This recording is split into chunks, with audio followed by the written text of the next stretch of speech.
Welcome in to another Thursday night football betting preview. Max Chadwick alongside Mason Cameron previewing and giving the best bets for the Steelers at the Bengals right here in Cincinnati. Mason, it's the sixth time in 7 weeks that Thursday night football is between divisional opponents this week. The 4-1 Steelers and the 2-4 Cincinnati Bengals. First off, what should we know? What are the trends to know about both of these teams going into Thursday Night Football? Well, I want to bring up that divisional point too. Like, NFL, thank you, because we want these divisional hard-nosed football games that are definitely worth the watch every single time. You really get some bad blood in these matchups. So sometimes these matchups don't quite turn out like you might think if they were on an average sleepy Sunday, but on Thursday night in prime time, these teams turn it up. So I really appreciate that. But when we look at the trends, Max, this has been one that Pittsburgh has been one of the best teams on betting markets in divisional games over the course of a handful of years. They're 10-4 against the spread against the AFC North since 2023. That's the second best cover rate in the NFL in divisional games. And the Steelers have just had the Bengals number over that span. Even with Pittsburgh's revolving door at quarterback over the recent years, since Roethlisberger retired, this team in Pittsburgh, 5-1 against the spread versus the Bengals, 3-0 in Cincy, wow, and 3 outright wins as the dog. But this is a test for them because a lot of those games have come as the dog. They've only been favored once in this matchup post Roethlisberger. So this 5.5-point spread is actually not just one of the biggest that they've had against Cincinnati, but it's one of the biggest they've had in any road game since 2020. Their last opponent that they had a spread of more than this right here. Who do you think it was, Max? The way you're asking me, I'm guessing it's probably the Bengals. It was the Cincinnati Bengals. It was week 15 of the 2020 season. Pittsburgh lost that game 17-27 as 14.5-point favorites.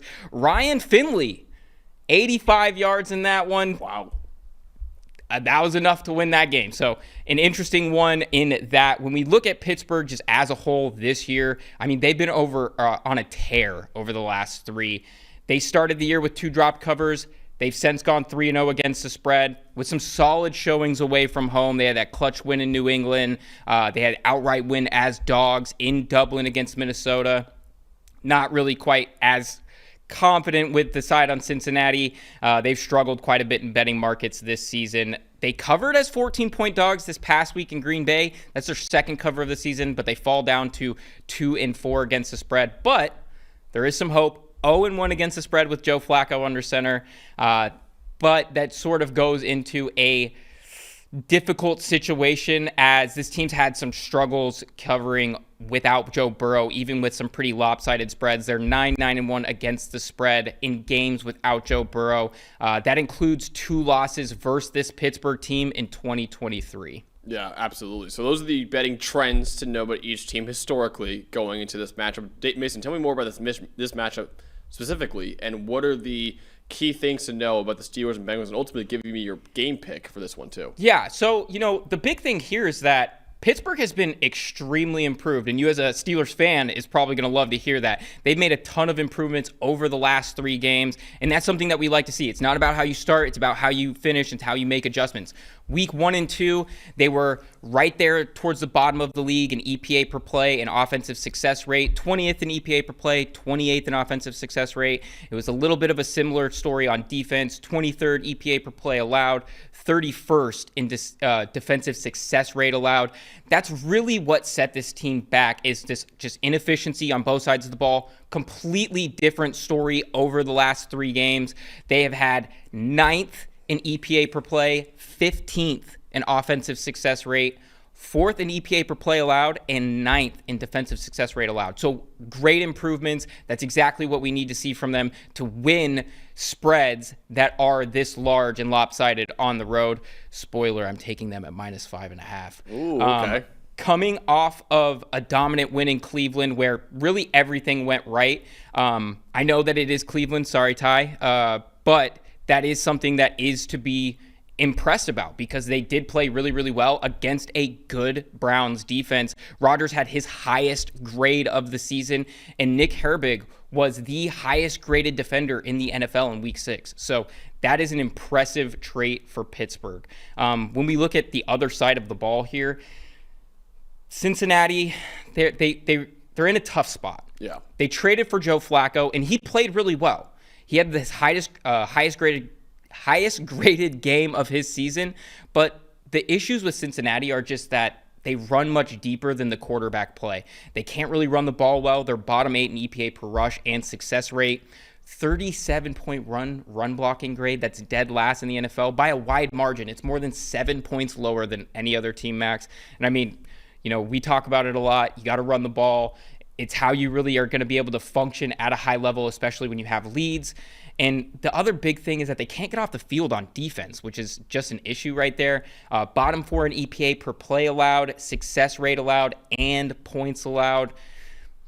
It's tough. You can't boat race every team to a victory, especially when you're without your franchise quarterback. So, like I said, spoiler, I'm going to be taking Pittsburgh minus 5.5 in this one. I like them to be able to cover and get that under a key number like 6. So I'm really confident with that. Cincinnati is just too reliant. Jamar Chase and T. Higgins meshing with Joe Flacco. This is Joe's second start in, 9 days? Yeah. So that's really a tough look for any quarterback. I mean, he played well enough last week against a pretty good Green Bay defense, but I just have some reservations for him to continue to be able to put that together and for them to cover, a 5.5 point spread here, which is much lower than the 14 they had.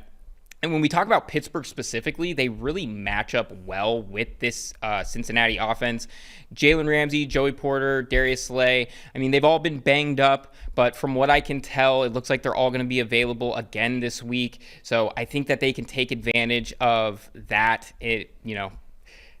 Mike Tomlin, he does sort of play fast and loose with that injury report sometimes, so that is going to be something worth watching as we move forward into game time here.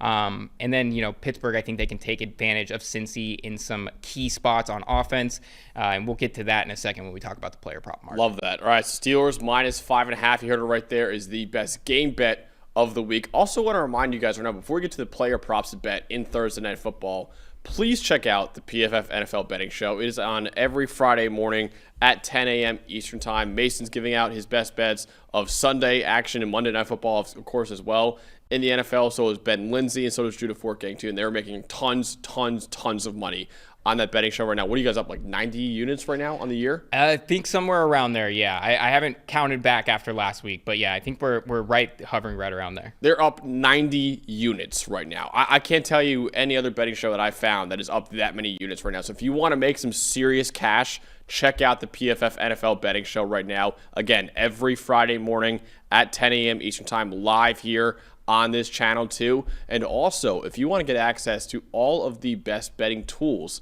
that are available with the PFF Plus subscription, you can get it right now for 25% off at subscribe.pff.com and use the promo code PFF NFL Show 25. You get access to the betting tools, fantasy football tools, and of course all the same data and analytics that all 32 NFL teams subscribe to as well. So again, PFF NFL Show 25, PFF NFL Show 25 to get 25% off PFF Plus right now. And again, check out that betting show on Friday morning at 10 a.m. Eastern Time to get the best bets for Sunday and Monday Night Football in the NFL. All right, Mason, let's get to the best player props. Let's open up that beautiful PFF Plus app right now to look at the best player props. What is your favorite prop bet on Thursday night? I mean, one that I'm loving here is DK Metcalf anytime touchdown. You can get it at roughly about plus 145. It's going to depend on where you're shopping, but I really love his potential against a mismatch in this Cincinnati secondary. He leads this team with 4 touchdowns. He has 1 in each of the last 4 games. Pittsburgh doesn't throw a ton when they get into the red zone, but when they do, they really do like to target Metcalf, get him in those mismatches, and let him use his big body to come down with the ball. And he has a clear mismatch against some Cincinnati cornerbacks that are on the slider side. And when we look at this Cincinnati defense in the secondary, they've actually done decently well covering wide receivers when they get into the red zone. But what we've seen is that of their 4 touchdowns allowed to wide receivers on red zone looks, they all came from some guys that have some bigger bodies, Max. Cedric Tillman, Cortland Sutton, Isaac Tesla, all 6'3", 214 or higher. I think that's exactly where you can see DK Metcalf thriving in this one. Some other looks that I'm actually liking as well. We've got some looks on some Chase Brown unders here. Minus 45.5 rushing yards on that. Like I said earlier, Cincinnati is really struggling to run the ball with any amount of efficiency. They're bottom 8 in EPA per rush and success rate. Like I said, 37.1 run blocking grade, which is dead last. And that has actually resulted in Brown only going over this number once this season. And when we talk about Pittsburgh on defense fitting the run, they've been excellent since week 3. Top 5 in run defense grade, first in EPA per rush, first in positively graded play rate, 4th in yards before contact, which will be a problem for Cincinnati as they're tied for the fewest yards before contact in the NFL. They Pittsburgh stonewalled Quinshon Judkins last week. He held him to 36, and he was on a tear. He was top 5 in yardage between weeks 2 and 5. I mean, he was just coming off a pretty large game before that. So I'm really confident with what this Steelers defense can do to contain Chase Brown there. And then we're going to go over to the defensive side of the ball, Max. We've gotten some good luck here with some sack props, so I've got another one for you guys here. I'm going to get in on some Nick Herbig sack prop ladders. At 1+, you can get it at minus 104. At 2+, you can get it at plus 502. I really like what he's been able to bring to this defense. 4.5 sacks over the last 3, top 12 in pass rush grade. And I mean, Pittsburgh can really take advantage of these young Cincinnati guards with the stunt game. I think they're going to see Nick Herbig on a lot of stunt looks and a lot of twists and just really take advantage of Dylan Fairchild, Jalen Rivers, who have the second most knockdowns this season versus stunts, as well as 6 sacks. And this Pittsburgh defense, 4th highest in pass stunt percentage. So I really like what we're going to be able to see there out of Nick Herbig and the rest of the crew, frankly. So right there, we usually give you 3 picks here on the Thursday night betting preview. Mason was very generous and gave you guys 4 picks for Thursday night. You got Steelers minus 5.5. You got DK Metcalf anytime touchdown. Chase Brown under 45.5 rushing yards, and Nick Herbig to get at least 1 sack against the Bengals as well. Should be a really fun AFC North game on Thursday Night Football. Once again, please check out that PFF NFL betting show every Friday morning at 10 a.m. Eastern Time to get even more bets to place for Sunday and Monday Night Football and make some serious money this year. For Mason Cameron, I'm Max Chadwick. We'll see you guys next week for more Thursday Night Football bets.